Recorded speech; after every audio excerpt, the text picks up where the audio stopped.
एक ऐसा राज्य जहां हर तरफ खुशियां थीं, लेकिन महल की ऊंची दीवारों के पीछे एक ऐसा रहस्य छिपा था जिसने एक राजकुमारी की पूरी जिंदगी बदल दी। बहुत साल पहले हिमालय की पहाड़ियों के बीच एक सुंदर राज्य था, सूर्यगढ़। उस राज्य के राजा थे महाराज वीरेंद्र। वे अपने न्याय और दयालु स्वभाव के लिए पूरे राज्य में प्रसिद्ध थे।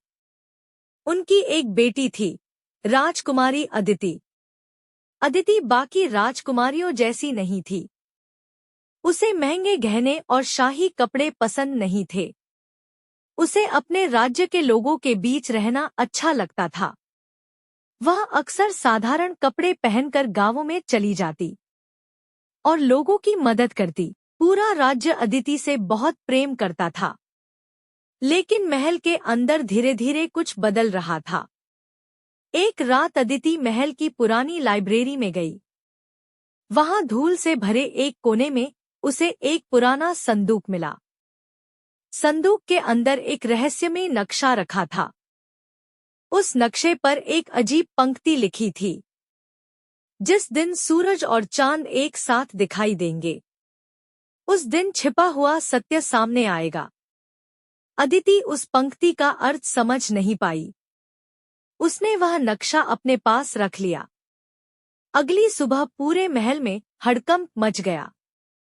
राज्य का सबसे अनमोल रत्न सूर्यमणि गायब हो चुका था। सूर्यमणि कोई साधारण हीरा नहीं था।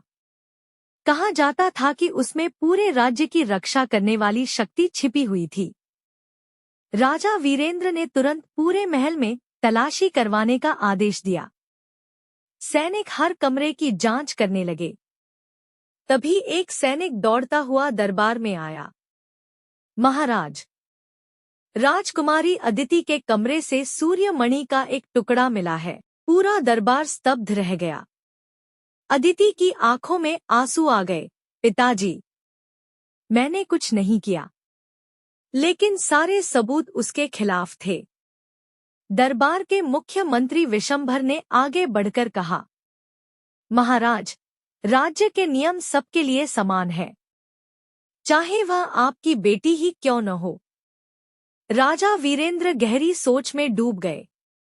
एक तरफ उनका कर्तव्य था और दूसरी तरफ उनकी बेटी। कुछ देर बाद उन्होंने भारी मन से कहा, जब तक सच सामने नहीं आता, राजकुमारी अदिति महल छोड़ देगी। ये सुनते ही अदिति का दिल टूट गया। जिस महल में उसने अपना बचपन बिताया था, उसी महल से आज उसे दूर किया जा रहा था। रात के अंधेरे में अदिति अकेली महल से निकल गई। चारों तरफ घना जंगल था। ठंडी हवाएं चल रही थी और दूर कहीं जंगली जानवरों की आवाजें सुनाई दे रही थी। चलते चलते अदिति एक पुरानी झोपड़ी तक पहुंची। उस झोपड़ी में एक बूढ़ी औरत रहती थी। बूढ़ी औरत ने अदिति को देखते ही कहा, मुझे पता था तुम यहां जरूर आओगी। अदिति हैरान रह गई। आप कौन हैं? बूढ़ी औरत हल्का मुस्कुराई। मैं वो हूं जो इस राज्य का असली सच जानती है। अदिति ध्यान से उसकी बातें सुनने लगी। बूढ़ी औरत ने बताया कि सूर्यमणि की शक्ति को पाने के लिए कई लोग वर्षों से कोशिश कर रहे थे और उन्हीं में से एक था मंत्री विशंभर। अदिति को विश्वास नहीं हुआ, लेकिन मंत्री जी ऐसा क्यों करेंगे? बूढ़ी औरत बोली, क्योंकि कुछ लोगों के लिए सत्ता, रिश्तों और इंसानियत से भी ज्यादा महत्वपूर्ण होती है। फिर उसने अदिति को एक और रहस्य बताया। महल के नीचे एक गुप्त कक्ष था, जहां असली सूर्यमणि छिपाई गई थी। अदिति ने उसी क्षण फैसला कर लिया, वह सच सबके सामने लाकर रहेगी। अगले दिन महल में एक बड़ा उत्सव रखा गया। पूरा राज्य वहां मौजूद था। तभी भीड़ के बीच से अदिति सामने आई। उसे देखकर सभी लोग हैरान रह गए। मंत्री विशंभर तुरंत चिल्लाया, सैनिकों, इसे पकड़ लो। लेकिन अदिति जोर से बोली, नहीं, आज सच सामने आएगा। उसने सबके सामने वह पुराना नक्शा खोल दिया। नक्शे के पीछे एक गुप्त संदेश छिपा हुआ था। उसमें लिखा था, सूर्यमणि का असली चोर वही होगा जो शक्ति पाने के लिए अपने ही राज्य को धोखा दे। इतने में कुछ सैनिक दरबार में आए। उनके हाथों में एक चमकता हुआ संदूक था। सैनिकों ने कहा, महाराज, हमें असली सूर्यमणि मंत्री विशंभर के गुप्त कक्ष से मिली है। पूरा दरबार सन्न रह गया। राजा वीरेंद्र की आंखों में पश्चाताप साफ दिखाई दे रहा था। उन्होंने अदिति की तरफ देखा।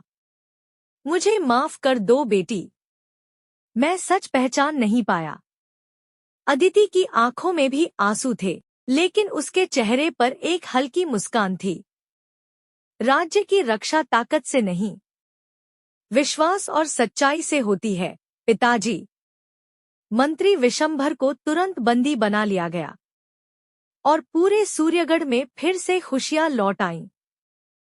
समय बीतता गया और एक दिन वही राजकुमारी अदिति सूर्यगढ़ की सबसे बुद्धिमान और दयालु रानी बनी। लोग आज भी उसकी कहानी सुनाते हैं और कहते हैं, सच को छिपाया जरूर जा सकता है, लेकिन हराया कभी नहीं जा सकता।